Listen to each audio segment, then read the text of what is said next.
everybody. Welcome to The Safety Net, Brookline Interactive's group television show, award-winning, that is dedicated to domestic violence, sexual assault, sexual abuse, elder abuse, child abuse. I'm Susan Howards, a local criminal defense attorney with a focus on domestic violence and restraining orders, and I'm sitting in for Stephen Bressler. Hopefully he'll be back soon. With us today, we have a very special guest, a very unusual guest, Christina Pendleton. Welcome, Christina. Thank you, Susan. I'm happy to be here. Christina, I've read your background and your experience, and it's most unusual. Would you like to tell us a little bit about yourself or a lot about yourself? Well, yes, I'm a native Bostonian, graduate of Boston Public Schools, Boston Latin School, and I was the first person in my family to graduate from college. My mom was 17 when she had me, and it's always been an inspiration for me to do work for people who grew up like I did. And so that's what I've done. I've worked with kids at risk my whole life, and I would like to do that forever. Well, where did you go to college? I went to Syracuse University, where I studied child and family studies and policy studies. And I then went to graduate school at the Harvard University Graduate School of Education for my master's in risk and prevention education. And wow, and what experience have you had as far as jobs throughout your trajectory? So yes, I think that's what you're talking about when you say unusual. So I have worked in 2 different countries and 3 major cities working with kids at risk. And I've worked in everything from housing developments, developing programs for kids at risk to do outside of school time, to working as a person supporting special ed kids in a high school in New York City. And I have worked as a preschool director, as a children's center manager, as a preschool teacher, and as an educational consultant over the years. I've also done a lot of, in my younger days, a lot of work with Girl Scouts, trying to get Girl Scout programming going in underrepresented areas where there weren't many opportunities for girls to participate in those programs. Christina, let me ask you a question, and I don't mean to throw you off kilter, but how would you define kids at risk? And does the definition change depending on the age group of the child? Well, kids at risk are kids who have things going on that put them at a disadvantage. So kids at risk could be kids who are experiencing domestic violence at home, kids whose parents have substance use disorders, because as we know now, they're genetically predisposed to possibly passing that, possibly having a substance use disorder in the future, living with parents who are mentally ill, particularly parents who have untreated mental illness, and so many situations. Physically abused, economically disadvantaged are also, in my mind, kids at risk, because they don't have the same opportunities and tools that other kids have to develop healthy coping strategies, which is, that's always been my focus. I think anything can happen to you in life, and it does, and that what you need to survive that is healthy coping mechanisms and a positive outlook. And if you have that, if you grow up developing those coping strategies, whatever they are, and for different people they're different, you will have so much more success in life. And currently today, you are CEO of Liken. Am I pronouncing it correct? Liken? Could you tell us a little bit about being CEO of Liken, and what is Liken? So Liken is a 501c3 nonprofit organization in Massachusetts serving the metropolitan Boston area. And we work exclusively with adolescents who are displaced as a result of their parents' struggles with substance use. So these children fall into three categories mainly. They're in foster care because they were removed from their home by DCF because of the struggles their parents were having, whether that meant they were neglected or that they weren't receiving, you know, the care that they need to be receiving, or they're being abused. And some are in kinship care, so they're officially or non-officially living with relatives, grandmothers, aunts, even sisters who are raising their younger siblings through probate court, or unofficially, you know, the parents still have custody, but the kids don't actually live with the parents.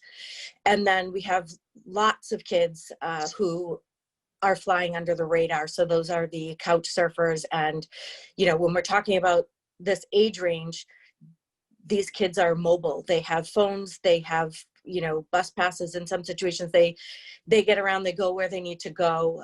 They're pretty independent. So they might spend a few nights at one friend's house, a couple nights at another, go home for a night, things like that. So it's estimated that there are about 3,000 children in Massachusetts alone in the 10 to 23 age range who are in this demographic. Oh my goodness. And do you work closely with the courts, say juvenile court, probate court, criminal court? We actually don't. So our exclusive goal is to support the kids who are actually caught up in this and the families. So to the extent that they need advice about how to navigate the court system based on what their situation is, we can absolutely direct them to the right people. We do not work directly with the courts because our remit is to support the parents so that they can do that. So we make sure they get hooked up with the right people who can support them in that case. What kind of support do parents need? I would imagine it's quite vast. Yeah? It is. So in the year prior to starting this organization, I was caring for a member of my family, a young member of my family, through probate court. And we found out firsthand just how incredibly difficult it is. So, you know, just on the very basic everyday level, you have a child who's generally been traumatized. This child lost both her biological father and her stepfather of 10 years, who she lived every day with for 10 years with her siblings and her mom, both within a space of 7.5 weeks, to heroin overdose. And so, you know, she had everything from migraines to she required therapy. She had some issues with anger, some suspensions from school. There was DCF involvement for a short time. And, you know, we learned just how crazy it was to try to navigate those systems. So I ended up actually seeking the help of some healthcare nonprofits in Massachusetts when I got stuck, who helped me. And I couldn't believe how difficult it was to find someone who could help me. For example, it took me 4 months to get her Mass Health, which was active, to be active with me as a person who could work with Mass Health on her behalf. So there's Mass Health, there's the mental health system, there's psychiatry if the child needs medication, there's therapy, there's, the child I was caring for had a psychiatrist in one town, which wasn't the town we lived in, and a therapist in yet another town. We have parents whose children have had to be hospitalized for psychiatric care. And the systems are so backed up that we have a child right now who's in Bradley Hospital in in Rhode Island, because there wasn't an adolescent bed in Massachusetts. Oh my God, that is so that was within the same distance. So there might have been one, say, in Western Mass or something, but that's further from here than Rhode Island. So, and do you negotiate all of these placements, say with the hospitals, with Mass Health? Do you do all that? Are you sort of the driver to get things done? No, not at this time. So the families we're serving at this time have people who set those things up. And again, you know, I'm big on not reinventing the wheel. I did a lot of research to see what other people are doing to make sure that what we're doing is something that's not already being done. And so there are people, like, for example, in our area, there's Riverside Family Services. So if a parent is having a crisis and they call and they say, you know, I really think we need an emergency eval. I think my child might need hospitalization or an outpatient day program or something like that. So I would refer them to Riverside. I would give them the contact information. I would follow up. Okay, And good. Riverside does those referrals. And Great. they also help them with CBAT, which is a program that a child would go to after a hospitalization as sort of an interim, almost like a halfway house is how a lot of people would think of it. Christina, it has to be very scary for these kids. Very scary to be bounced around, not with their parents, not with those who have cared for them, hospitalizations. Do you also work with the schools? I would assume they're still enrolled in some sort of educational program. Yes. So again, to the extent that the family we're working with needs that, because every family is so vastly different that we're helping. And if, for example, they're not, the parents think that the child's entitled to more services at school through their IEP, but they're not getting it. I would be happy. I haven't had to do this in this role yet, but I would be happy to be, you know, an advocate at an IEP meeting. Parents can bring anyone they want to a meeting like that. A lot of parents don't know that. And, you know, I know what to say because I've been in IEP meetings, and I know that IEP services are expensive. So school systems really try to give the bare minimum, mainly for budgetary reasons, not for any other reason. And so I am definitely here to help parents with that when necessary. What does IEP stand for, just for the people who are watching? Oh, yes. It's an individualized education program. So it's basically a legal document that's developed by the schools with the family, stipulating what extra services this child is entitled to at school based on any kind of medical or mental disability. So now I'm going to ask the big question. How are things during COVID? How is your work? How are the parents? How are the children? How is the isolation? How is the remote learning, the in-person, and the anxiety? Because we're all feeling anxiety. Oh, goodness. So this could be, you know, 5 shows running.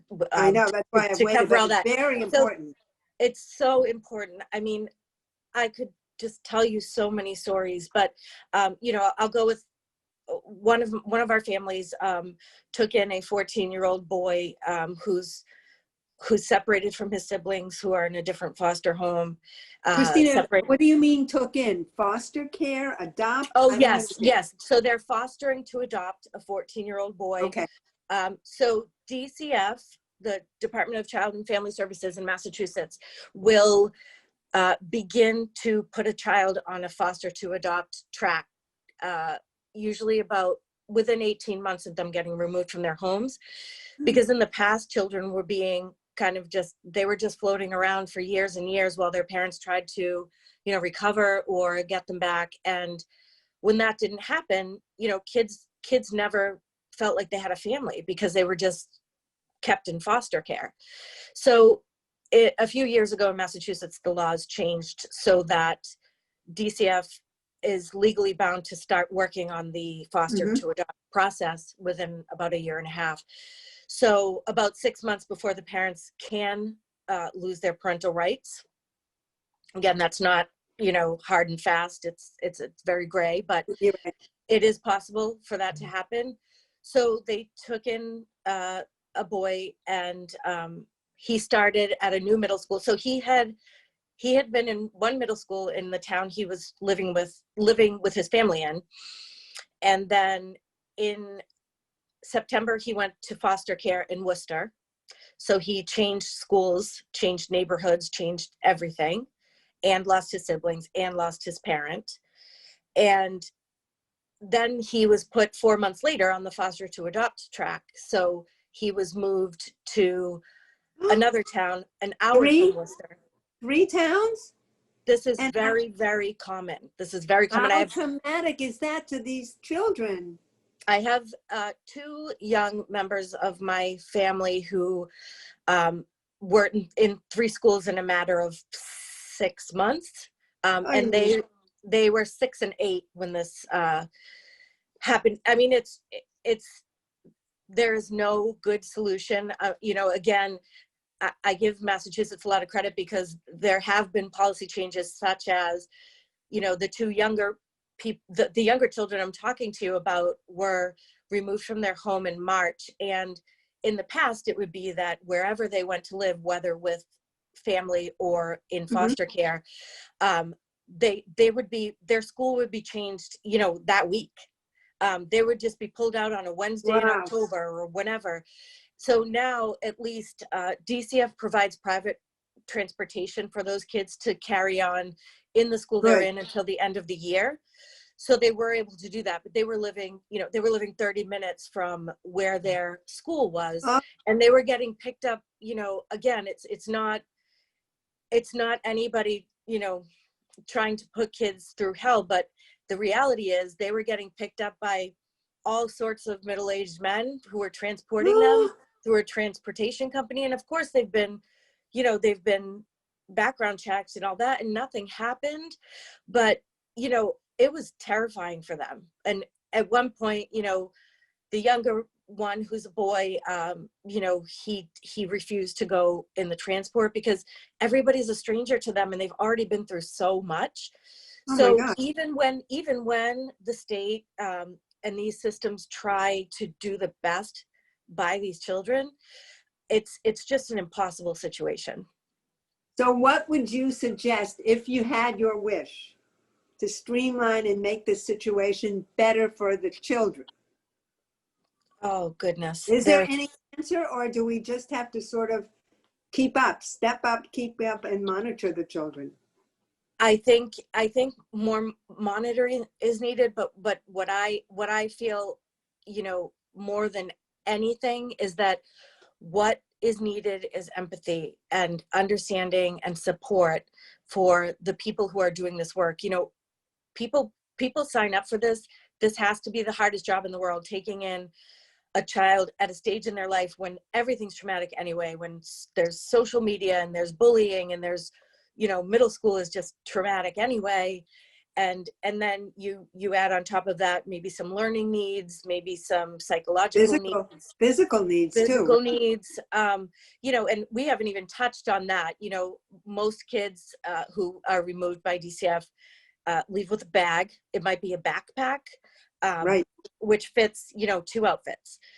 They leave every single thing they know behind, including everything. I mean, their pillow, anything they have. If they have a bike that they ride every day that helps them cope with stress, they don't get to take that bike with them. They don't get to take anything. So, what we do too is ensure that the child's basic needs are met. And when we say basic, we mean clothing and furniture, because some go to, for example, a grandmother's house and they're sleeping on the couch. So we will find them a bed and a nightstand and a lamp, things that are normal for most kids. Who supports you? This is a huge undertaking. It's a huge undertaking. So I have a very small board of 5 amazing people, and they're working with me. Again, we're only a few months old, so at this time I am kind of all of the things in the organization. We don't have any employees. I'm not even paying myself at this point. And all of our donations have come from private individuals. I haven't started the grant writing process because I had to wait for a determination letter from the IRS for our 501c3 status. And I'm also still working, another job. So, it's going slowly, but I am very, very proud to say that we've raised $4,500 in just donations from $20 to, we've had two $500 donations from some very generous individuals, but everything, so other than $1,000, everything's been $20 to $50 donations, and a bunch of $100 donations. And just, we've had, 43 people step in and give small amounts. And so we have about $4,000 at our disposal at the moment to help. How do people get in touch with you? One, if they need support services, not money. Two, if they have a child that needs to be placed quickly. And just how do they get in touch with Lichen, and what does Lichen stand for? Okay, so the name came from my stepdad, Ken Levine, passed away in March, just before COVID, and he was an exceptional person. He was extremely positive, extremely supportive. He had, addiction and alcoholism around him for most of his life. One of the people he loves most in this world has a severe problem with alcohol. And he was the kind of person who, when that person was, really trying in recovery, would get up every morning and send him an inspirational text. Oh, wow.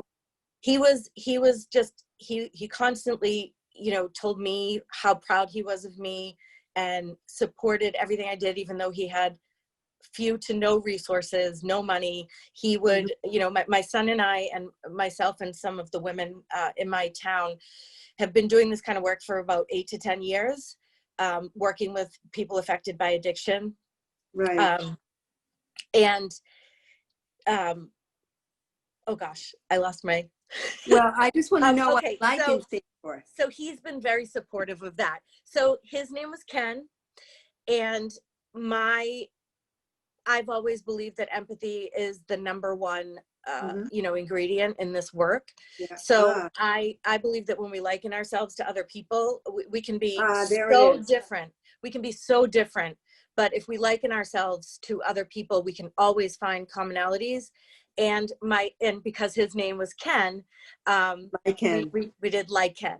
Yeah. Terrific. So be like Ken.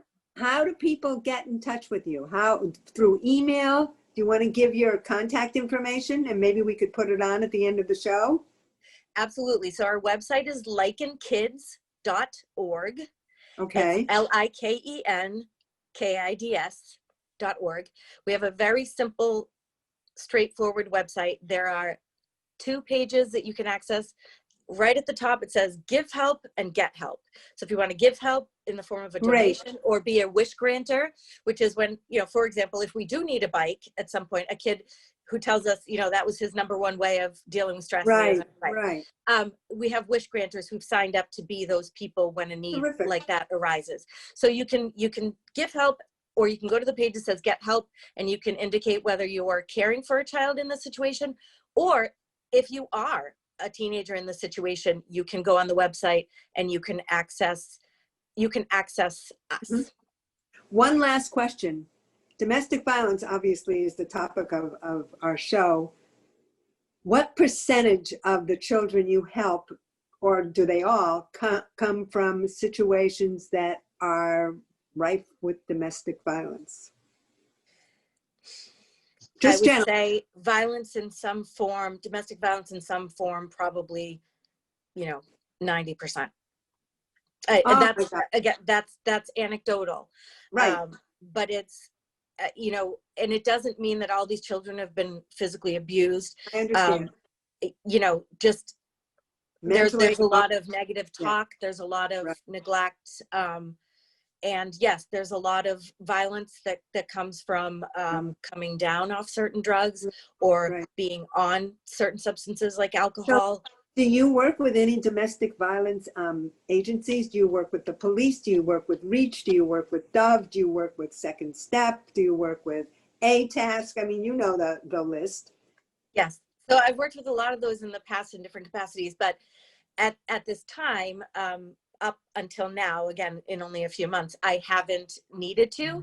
But again, any situation that a child or a caregiver is in, we are here to help. So we would absolutely refer to those places. We whatever they need, we want to hook them up with the right people. And if they can't get someone to help them there, we can say, okay, that didn't work, let's do this. So Okay, just really great. helping them navigate.